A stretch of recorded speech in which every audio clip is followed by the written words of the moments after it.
Titânia Telecom mudou de nome, mas continua bem pertinho de você. Agora, pode chamar a gente de amigo.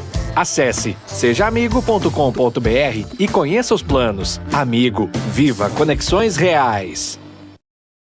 Olá, amigos, sejam muito bem-vindos a mais uma entrevista aqui no Repórter MT. Nos nossos estúdios, nós vamos conversar com o vereador por Cuiabá, Jefferson Siqueira, conhecido como Pastor Jefferson, e é assim que eu vou tratá-lo e dizer: seja muito bem-vindo aqui ao Repórter MT. Obrigado, querido, com certeza, para mim é um privilégio estar aqui, participar de um jornalismo que é imparcial, que leva a mensagem da forma como deve ser, informativa, explicativa e ajuda, né? É de utilidade pública. A informação hoje constrói e ao mesmo tempo ela pode ser uma base para ajudarmos a continuar crescendo. O senhor está ali em algumas comissões ali na Câmara, né? Exato, eu sou presidente da Comissão de Constituição e Justiça. Eu acredito que todos têm a sua importância, mas a Comissão de Constituição e Justiça tem um viés tão preponderante porque ela aprova os projetos de leis, tanto da Câmara Municipal, quanto também ela analisa os projetos do Executivo. Então, como presidente, eu tenho feito, dentro das 4 linhas da Constituição, que é o mais importante, habilitar aquilo que é bom, aquilo que nós percebemos que o interesse de fato é melhorar a vida do cidadão cuiabano. A gente sempre está optando por dar um parecer favorável, discutindo com os colegas, com os membros da comissão.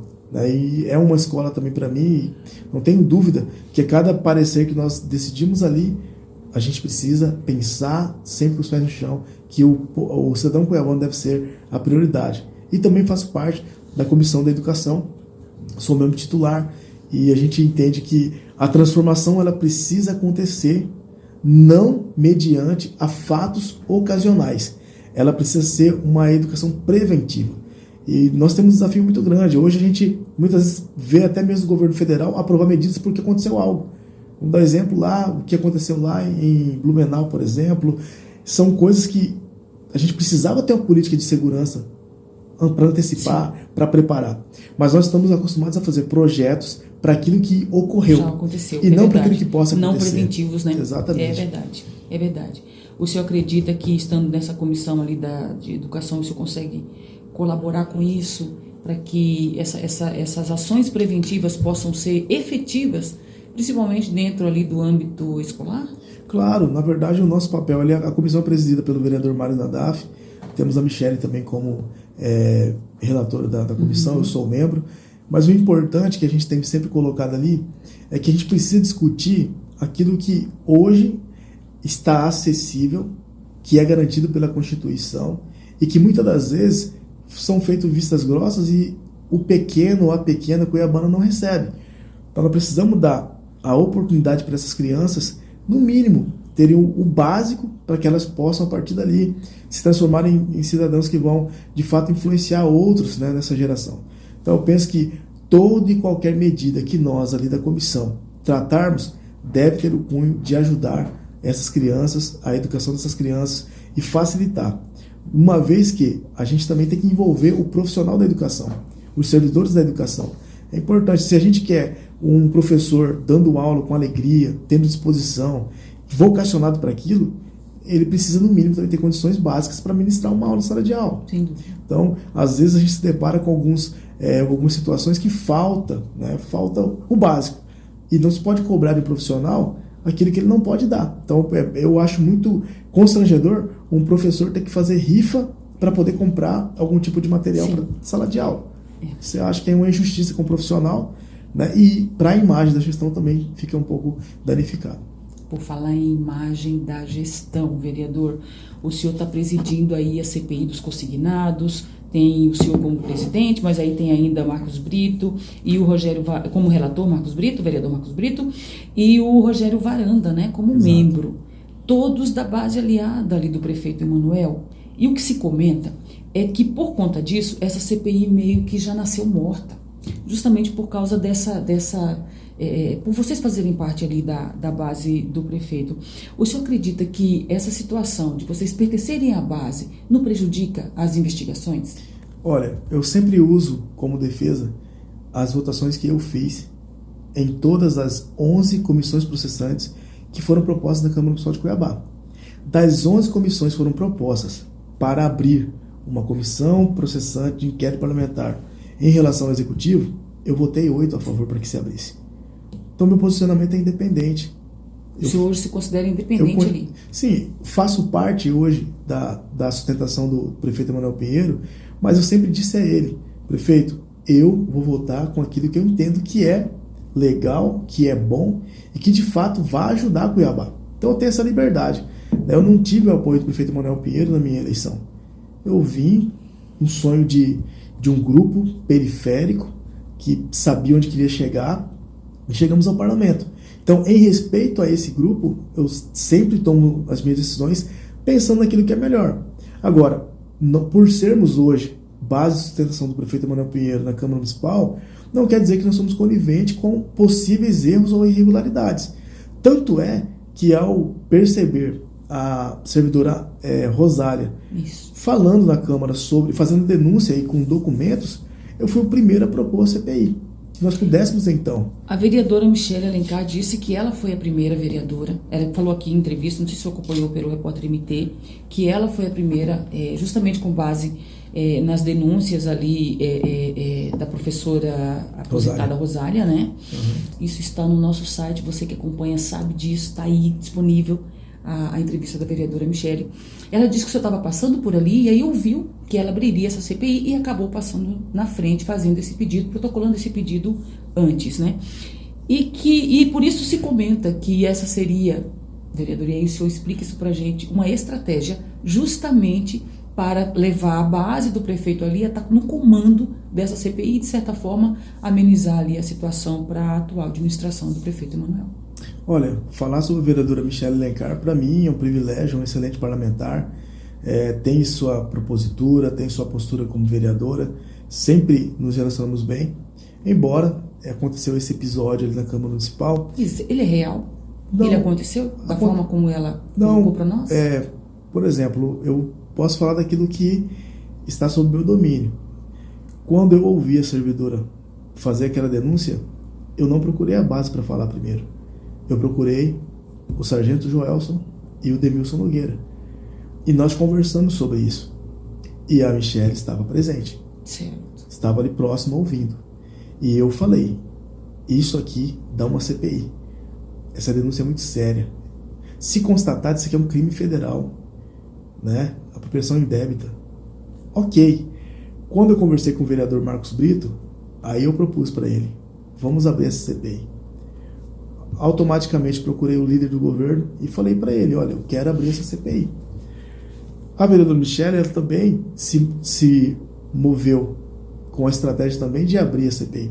Só que o objeto da CPI da vereadora Michele era previdenciário, Cuiabá Prévio, e consignados. Então ela queria abranger as duas. Porém, a minha CPI, a propositura, era somente os consignados. Específica nesse tema. Específico consignados.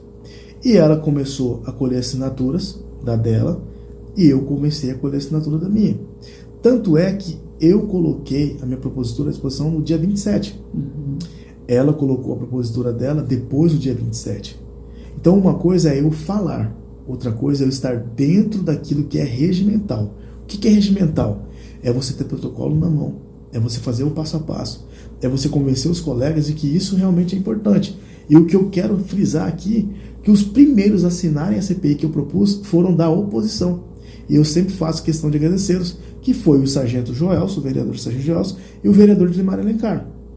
Ambos assinaram, foram os primeiros, entendendo a necessidade. Então, quando a vereadora faz esse tipo de comentário, de que eu acho que na Câmara o protagonista não deve ser o parlamentar, deve ser o povo, de ter o seu direito resguardado, assegurado, e se houver irregularidade, que os seus representantes legais, que são os vereadores, façam por eles, mas a partir do momento que eu me coloco como o ponto central, ponto-chave, eu não consigo agregar, eu não consigo ter comigo corporativismo, inclusive o apoio dos vereadores. Tanto é que nós colocamos no sistema no dia 27 e nós tivemos 12 assinaturas. Por falar nisso, durante a entrevista, ela chegou a comentar aqui conosco, o vereador, que ela não conseguiu votar nessa sua CPI. Ela não teve acesso, porque o sistema estava fechado para ela. Não, primeiro que o sistema ficou aberto para todos. dia 27, quem quisesse assinar a CPI eletronicamente poderia claramente ir lá e fazer. De forma óbvia isso aí. O problema foi que ela tentou articular a CPI dela.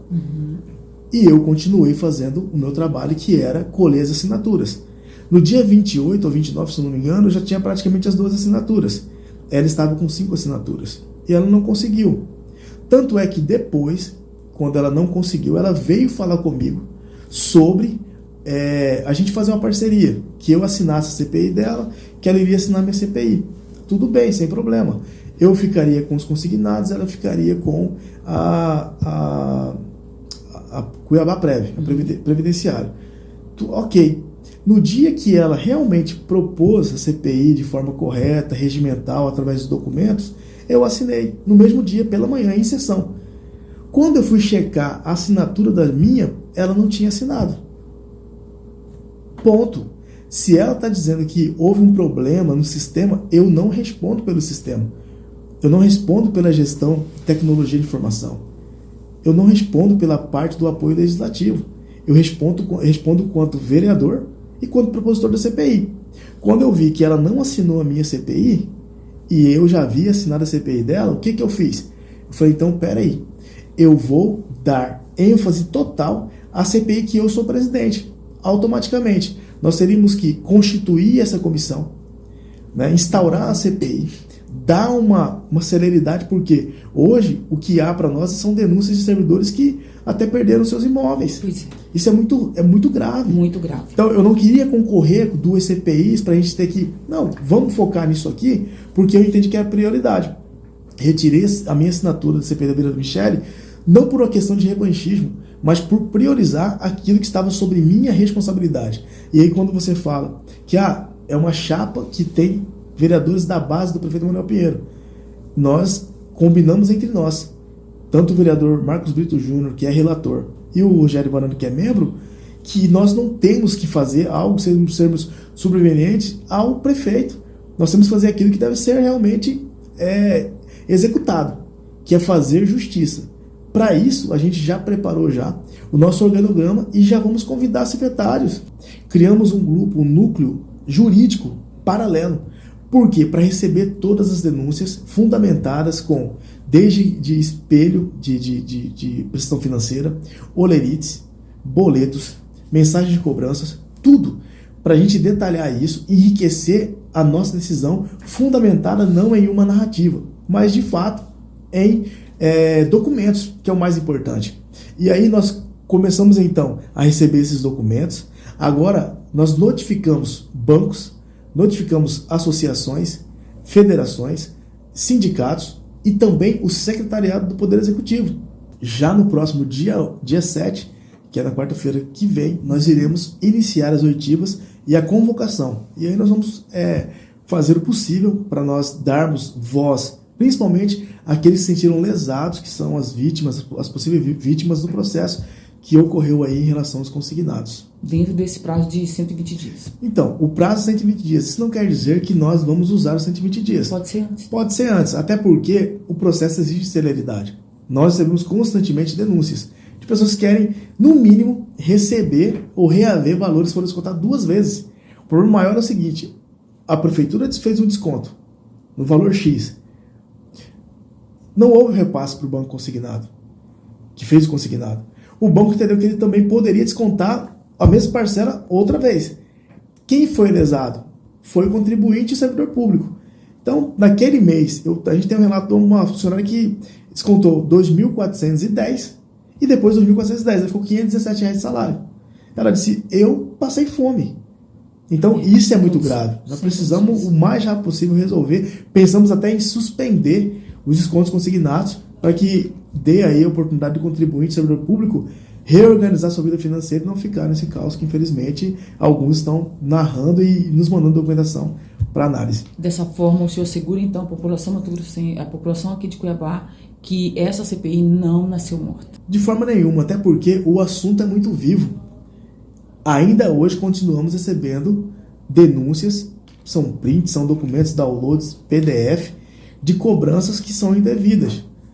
E nós entendemos que, se existe e se está acontecendo, Nós precisamos resolver e sanar isso, fazer um saneamento disso. Então, o fato de estar na base ou comungar de alguns ideais junto ao Poder Executivo não quer dizer que nós somos subservientes a uma possível direcionamento do prefeito Emanuel Pinheiro. Pelo contrário, vamos fazer dessa CPI a oportunidade de trazer justiça para aqueles que foram possivelmente lesados. Muito bem. Uma outra situação, vereador, que também, eu vou usar a expressão que lhe coloca ali numa posição de fura-olho, seria uma situação que o senhor teria enfrentado ali junto com seu colega, o vereador Cezinha, no bairro Altos da Serra 1. O que é que aconteceu ali? Tem um vídeo que está vinculando aí na internet, onde o senhor, inclusive, foi atingido por... As costas também? Tá tudo certo? Estou melhorando. Onde o senhor foi atingido, né, por um maquinário, inclusive da prefeitura. Exato. Explica pra gente o que aconteceu ali. O vereador disse que o senhor estava ali tomando... Aquele bairro é base eleitoral dos 2 vereadores. Exato. É isso? O que aconteceu ali? Primeiro, eu acho que a gente precisa ter clareza do que é a democracia. O que você entende por ser um cidadão de um país que o Estado de Direito democrático deve ser prioridade. O respeito acima de tudo. E isso não acontece desde quando eu me elegi como vereador por Cuiabá. Então eu não fui... O senhor fala ali por parte dos seus colegas dentro por da parte Câmara? Não, por parte do vereador Cezinha e do deputado Eliseu. Certo. São os 2 irmãos que são da região. Inclusive, eu acho até, desde o início, eu fiz um aceno de paz para o deputado Eliseu. Até porque ele disputou a eleição em 2012, perdeu a eleição, com 1.200 e alguns votos. Disputou a eleição em 2014 para deputado estadual, perdeu com 14.621 votos. Quando eu fui ser coordenador geral da campanha do deputado Eliseu, naquela ocasião como vereador, nós ajudamos. E pela primeira vez, geral da campanha do Eliseu. E pela primeira vez, na terceira tentativa, ele foi eleito com 4.012 votos. Para deputado estadual, em 2018, eu também fui o coordenador geral. E tenho tudo isso. Ou seja, você tinha uma boa relação com ele, uma tinha, relação de até amizade, porque de nós tínhamos um acordo. Eu seria candidato a vereador do grupo do deputado Eliseu. Infelizmente, depois que ele foi eleito em 2018, com mais de 22 mil votos, quebrou-se o acordo. E eu me senti no direito de não mais fazer parte do grupo. Quebrou-se sobre... Claro, se você não tem palavra ou posicionamento político partidário para honrar os compromissos, não tem por que você querer parceria do outro lado que se sinta prejudicado. Então, a partir dali, eu deixei o grupo, eu pedi a minha exoneração na Assembleia Legislativa, que eu fiquei por 30 dias como assessor parlamentar do deputado Eliseu, e fui procurar realizar o meu sonho com o meu grupo. E na primeira tentativa como vereador em 2020, nós fomos eleitos com 2.045 votos dentro de Cuiabá. E eu fui o vereador mais bem votado naquela região. Sem o apoio dele, sendo adversários para aquela eleição. De lá para cá, eu sofro uma perseguição quase que diuturnamente. Porque o fato deles morarem no bairro, eles entendem que eles são donos do bairro. E aí eu acho uma tremenda ignorância. Por quê? Porque muitas das vezes o fato de você morar num bairro não quer dizer que você é bem aceito naquele bairro. Tanto é que eu tive 522 votos em uma escola no Altos da Serra 1. E ali eu sou pastor desde 2007. Eu comecei o meu ministério naquela igreja. Então nós temos um trabalho de recuperação social, investimento com crianças, desde 2007. Então, no mínimo, deveria reconhecer. Mas eu fico muito triste com a conduta do deputado Eliseu, principalmente, porque o Cezinha, na verdade, ele sempre vai fazer o que o deputado fala. E eu até entendo a parceria dos dois, são irmãos. Mas, infelizmente, acaba fazendo com que a gente não tenha um relacionamento ali saudável. E tudo que acontece no bairro tem objeção. Por quê? Eles moram no bairro e a presidência do bairro está sob o domínio do vereador Cezinha. Então ele entende que se eu indicar a construção de uma praça, eu estou errado, porque ele é o presidente e ele tem que indicar. Agora, eu tenho 500 eleitores naquele bairro. Eu vou deixar de trazer uma benfeitoria para aquele bairro porque o vereador Cezinha não aceita? Aí seria uma tremenda ignorância. Então a minha proposta para esses dois parlamentares era que se encerrasse isso. Fica feio para o parlamento. Veja o que aconteceu. Uma tentativa contra a minha própria vida. Aquilo ali não teve nada de acidente. Ele falou que fez ironia, dizendo, olha, chama o VAR e não foi nada. O que é isso? Uma atitude antidemocrática de um deputado que, no mínimo, tinha que expressar gratidão por tudo aquilo que foi feito por ele. O senhor tem conhecimento disso, e você que acompanha o site Repórter MT também tem, mas de repente, se você ficou de bobeira aí e não prestou atenção nas notícias, em nota, o vereador Cezinha disse, inclusive, afirmou que foi coagido por Jefferson, o senhor, a quem acusa de agir sorrateiramente por usar indicações de forma politiqueira, diz ele, né? E ele ainda defendeu o motorista, dizendo que ele agiu sem intenção de lhe ferir. Claro, o vídeo está aí. Veja, eu estava há 30 dias naquela execução daquela obra que é drenagem e patrulhamento na rua Rui Barbosa, no Alto da Serra 1, que dá acesso à escola. De quem que foi o pedido? Da própria prefeitura? De quem? Não, eu fiz a indicação. A indicação é do senhor? Minha. Essa indicação há mais de 2 anos. E o acesso à escola, à creche, ao CEMEI, estava praticamente inviável naquela região. Eu conversei sem asfalto ainda? Claro, conversei com o secretário José Roberto Estopa, tudo certo, começou então a executar as obras. Nós ficamos praticamente 30 dias ali.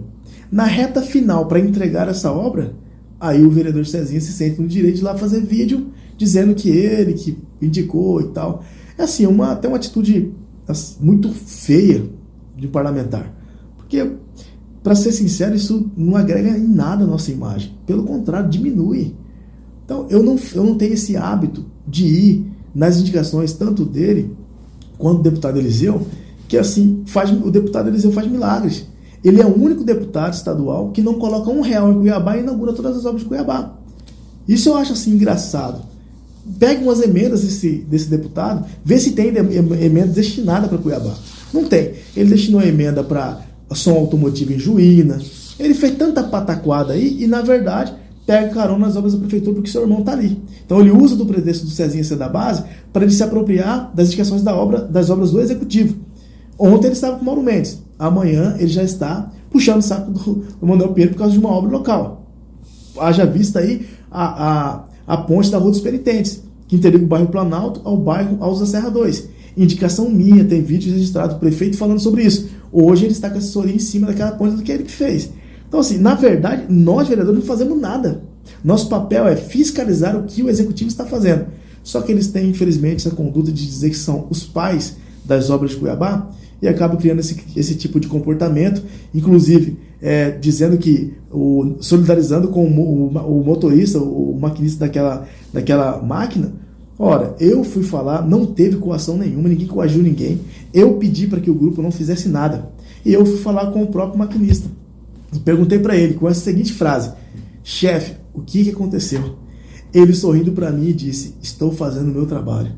Ora, se não houvesse a intenção de fazer, no mínimo, vereador... Ele disse isso depois de ter atingido. Depois de ter atingido. Vereador, desculpa, foi sem querer, não te vi ali, me perdoe, né? Eu aceitaria numa boa.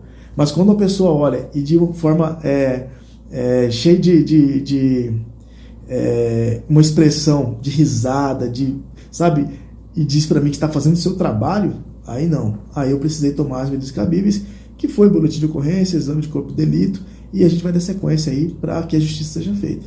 A base principalmente os vereadores ali da base da Câmara Municipal, eles contestam uma denúncia da interventora, onde aponta aí mais de 17.600, aliás, cerca de 17.682 pessoas teriam morrido à espera de cirurgias eletivas aqui no município de Cuiabá. O que o senhor pensa disso? Primeiro, dizer que é lamentável, né? Mesmo que fosse uma pessoa, fosse duas, é lamentável você diagnosticar ou receber algum informativo de que pessoas morreram por falta de competência da gestão ou do atendimento do Poder Executivo. Mas uma coisa a gente precisa falar: nós estamos acostumados a tratar o que acontece e não a trabalhar o que pode acontecer. Eu acho que o grande problema de Cuiabá hoje é exatamente isso. Eu lembro que quando estava no processo de pandemia, nós não tínhamos vacina, ninguém, o Brasil não tinha vacina, muitos países não tinham vacina, mas nós estávamos aí preocupados em aquisição de vacinas. Quando se teve a aquisição das vacinas, nós tínhamos ali um centro de referência para poder atender, diagnosticar, vacinar o povo. Ok. Passaram ali, tivemos outra preocupação, que era a descentralização dos pontos de vacinação. Porque tinha gente que não estava com Covid, ia para a fila e pegava Covid. Então nós descentralizamos. Só que nós precisamos pensar no pós-Covid. E aí eu criei na Câmara Municipal um projeto de lei que ele autoriza o Poder Executivo a criar o centro de referência pós-Covid. Pensando em quem? Naquele que sofreu algum tipo de lesão física, emocional. E dentro desse centro de referência, nós viabilizarmos o atendimento do psicólogo, nutricionista, cardiologista, fisioterapeuta, fonoaudiólogo, para aqueles que de fato precisam. Veja, teve famílias que perderam, eu conheço uma família que o pai, a mãe e o irmão morreu. Como é que está o trauma na vida dessa pessoa? Como é que vai se levantar? Então, no mínimo, o atendimento psicológico para essa pessoa precisa ter. Então, quando eu criei esse projeto, foi aprovado na Câmara Municipal de Cuiabá, e hoje existe uma unidade na região sul de Cuiabá, eu vejo que é pensar futuro. É pensar no que pode acontecer. Então, vamos tratar a causa e não o acontecido. E, infelizmente, nós temos um costume muito grande, eu falo isso até nível de governo do estado. Aconteceu, agora vamos tratar. Nós precisamos pensar para frente, o que pode acontecer, o que pode ser melhorado, o que pode ser construído. Eu acredito muito que o planejamento estratégico não deve ser para conter apenas. Ele deve ser também para educar, viabilizar e prospectar uma capital mais segura, uma capital que dê aos cuiabanos essa oportunidade de dizer: eu vivo bem na minha cidade, não preciso mudar essa capital. Dessa forma, o senhor acredita que esse número apontado pela intervenção ele é real? Todas essas mortes? Existem esses dados, né? Foram levantados esses dados. Se ele de fato é real ou não, a única coisa que eu penso é que a gente não pode deixar com que esse número aumente. Que quem está à frente, que hoje é a intervenção, que faça o máximo possível para que se tenha uma redução disso. Para que amanhã ou depois, quando a intervenção sair e voltar para a gestão do Poder Executivo, não se tem que levantar os novos dados, que olha, foi pior do que antes. Porque eu não sou a favor daquilo que o pior é o melhor cenário. Eu sou a favor de respeitar o que foi feito. Existem coisas que eu disse que a intervenção está fazendo que eu concordo. Como, por exemplo, convocação dos efetivos que passaram no concurso público. Devem ser chamados. Eles merecem isso, foi direito. Eles fizeram todo o procedimento e passaram no concurso. Eu concordo, deve ser feito isso. Agora, também tenho que discordar de que a saúde está 100%. Não está. Porque eu, como vereador, 90% das minhas demandas são relacionadas à área da saúde.